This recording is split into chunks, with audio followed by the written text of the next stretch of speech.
Welcome to the Network Build Grow podcast, the show where business owners, entrepreneurs, and professionals share their stories, lessons learned, and powerful strategies for building relationships and growing their circle of influence.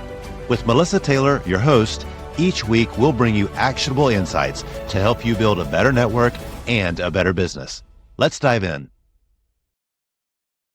Good morning, everybody. Good morning, Maria. How are you? Good morning, Melissa. Doing great. I hope you are. I am. It feels like I haven't been in the same actual room with you in forever. It's been a while. It has been a while. It has been a while. So thanks for being on today. Before we get started about good networking, why don't you tell us a little bit about ITEX? Because I'm assuming most people don't really know what it is. Yeah, absolutely. So ITEX is a small business network. It's all small business owners that connect through a group bartering platform. So it's an opportunity for business owners to maybe do business with people they had never known about before. That's great. And I know that sometimes you explain it in a way that sometimes we might not have the cash to outlay for something that we need, but we can trade or barter our services. And that doesn't mean that like I need something from you and you need something from me, but I can actually, you can pay me for my services in the ITEX world. And then I can go buy ITEX services from somebody completely different in the ITEX world. Is that correct? Yes, that is correct. So traditionally when people hear about bartering, they think of one-to-one bartering. You're going to have to want what I have to offer, and it's going to have to be the same value, and we're going to have to trust that each other does what we say we're going to do. And, sometimes that works okay, and sometimes it has its challenges. So our program is more of a group bartering platform where the business owners offer whatever it is that they do to other business owners. And instead of getting paid in a cash dollar, they get paid the exact equivalent in an ITEX dollar. And then now those dollars would be deposited into the online account at itex.com. And then the person who is receiving those dollars can then choose wherever it is that they want to use their dollars. That's great. Wonderful. So thank you for explaining that to us. Now, I also know that a big part, because I'm a member of ITEX, but I'm also, tell me about the networking piece that you guys do, because that's just such a cool kind of, I don't even call it an add-on because it's really part of the whole thing, but tell me a little bit about that. And that's what is a big part of the value with regard to our group. We are very heavily focused on networking and bringing people together and making introductions. And what ends up happening is we'll have a coffee meetup, maybe we'll have a lunch and learn, maybe we'll have an evening networking. And then people end up meeting one another and using one another, but they also start to form strategic partnerships or strategic alliances with one another. In that, if somebody is in the marketing field and they meet other people in the marketing field, then they might band together. I've got this one group in particular that I'm thinking of that has kind of joined forces, and then they'll go to other networking meetings talking about the things that they all do. They're all in complementary industries, but they're all helping the small business owner market. So ITEX is definitely great for meeting new business owners, opening up new doors, and marketing with other people. Yeah, and I know for a fact that you can meet other ITEX members and they then introduce you to cash paying members. Right. Absolutely. There's so many instances I could say. Sometimes I'll talk to people and they'll say, well, I like what you have to offer, but I need cash business. And who doesn't, right? But it's definitely an opportunity to do a great job for somebody and then see value in what that provider has done for you. And then what do you want to do? You want to pay it forward and let other people know about the value that you receive, not just other ITEX people, but other people in general. So we kind of call that a cash referral. Yeah, a cash referral. That's great. So like I said, I've been an ITEX member for a long time and I've done some things for you, which is nice. I've done some events for you as a speaker. And so I have money in my ITEX account, and we actually then used it for personal uses. For instance, like having our windows cleaned or having some power washing done. So you don't just have to use it for business expenses. You can venture out. I think there's even vacations, like you can rent a house on the beach.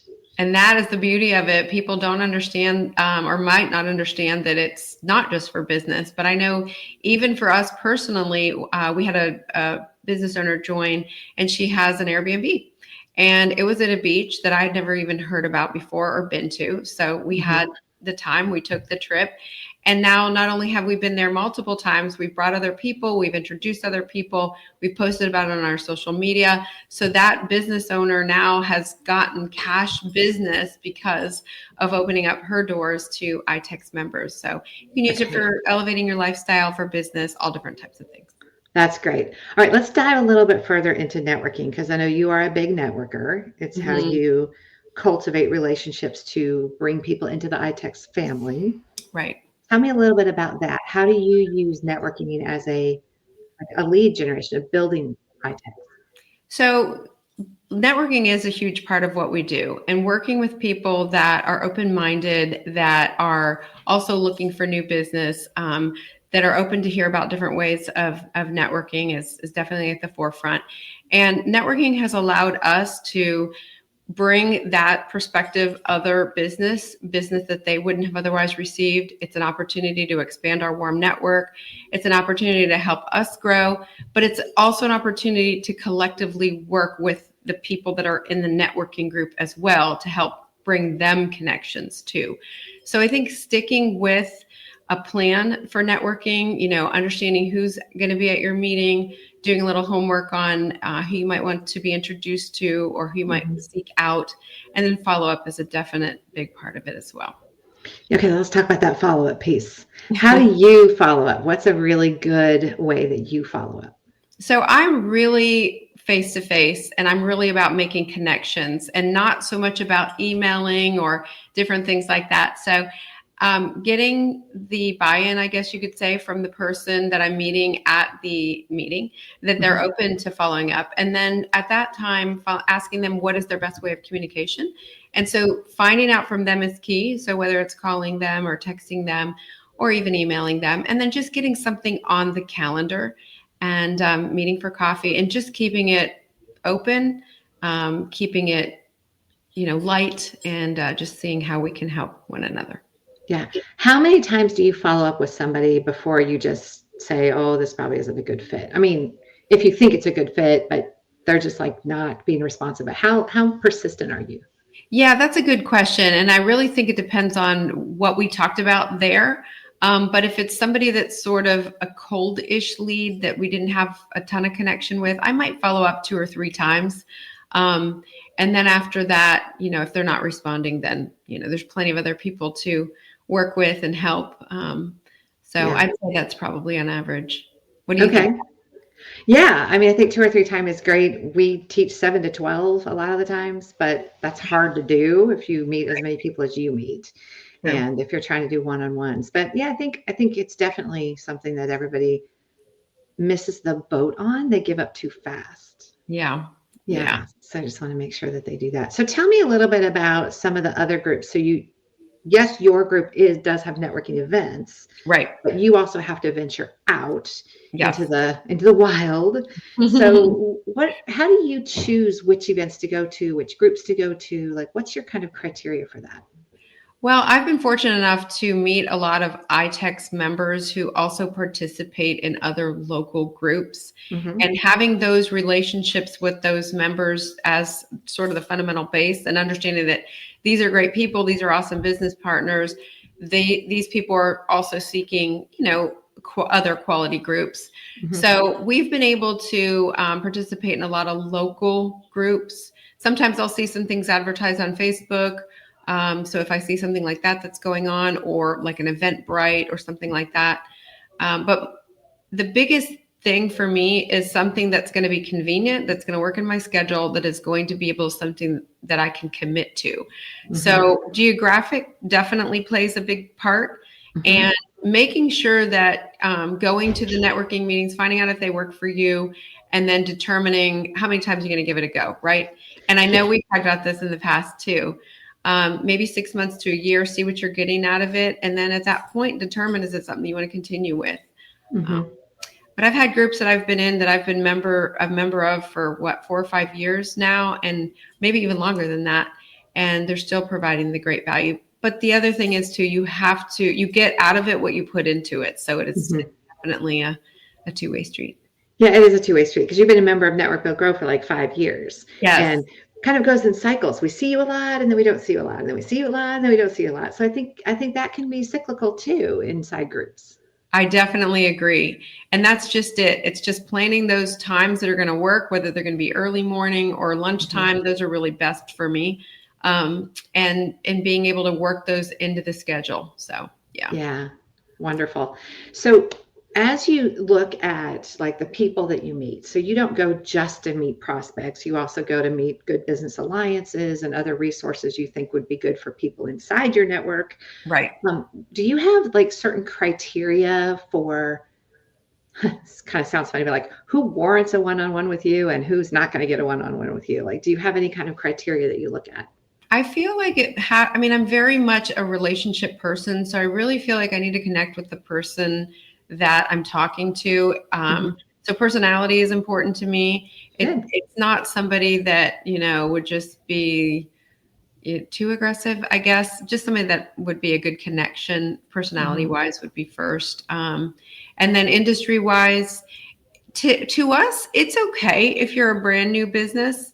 And it's okay if you're a tenured business, because I feel like there's value in both, and there's resources that are needed in both, as well as people that may not even be a good fit for ITEX, people like bankers or people that deal with other small business owners that are kind of out there doing a lot of what we're doing as well are good connections for us too.